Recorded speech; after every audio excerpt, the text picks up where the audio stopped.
A cross-party parliamentary committee is unanimously calling on the federal government to take more action to address the roughly $7 billion problem of connecting rural and northern residents to high-speed internet.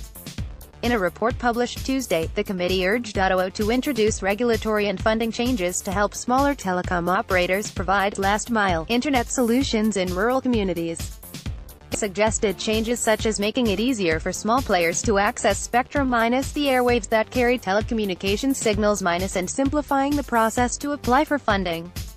The committee heard, "It's a dog's breakfast out there when it comes to projects to improve the state of the last mile, which means connecting homes and businesses to the broader, backbone network of the Internet." Dan Rimey, a Liberal MP and chair of the Standing Committee on Industry, Science and Technology, said in a press conference.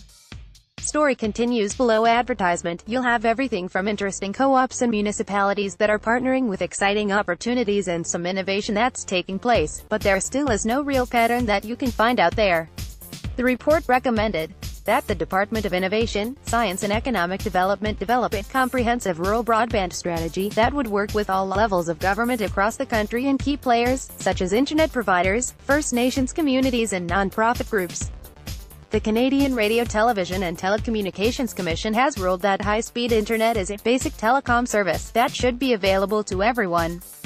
But by the end of 2016, only 39% of rural households had the option to subscribe to a service offering the regulator's target of download speeds of 50 megabits per second and upload speeds of 10 megabits per second. The CRTC is in the midst of rolling out a $750 million fund to expand broadband access, while the federal government has already started funding projects under its own 5-year, $500 million Connect to Innovate fund, and numerous funds of a similar nature exist at the provincial level.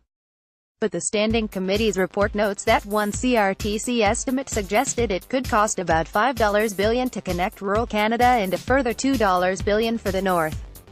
The CRTC witness who provided those numbers emphasized they are rough and said detailed costing is difficult, but the figures give a sense of the scale of the challenge. Rimey said the intent of the report is not to call for more funding, but rather to recommend specific changes that could make a difference, particularly for smaller operators. The comprehensive strategy is really important, but it's not necessarily about, "Here, we're going to give you more money," he said in an interview Wednesday.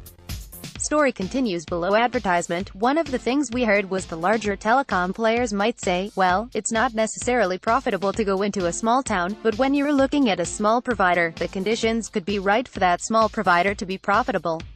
Mr. Rimey said a range of changes could help, including keeping better by statistics on internet speeds and service across the country and helping operators gain access to utility poles, railway corridors or roads already under construction. A spokesman for Innovation Minister Navdeep Bain said Wednesday he appreciates the work of the committee and will look into the report's recommendations further. The report was the result of almost 2 years of study that included a trip to Washington, D.C., to consider U.S. struggles with rural internet access as well as the review of 50 oral and written submissions.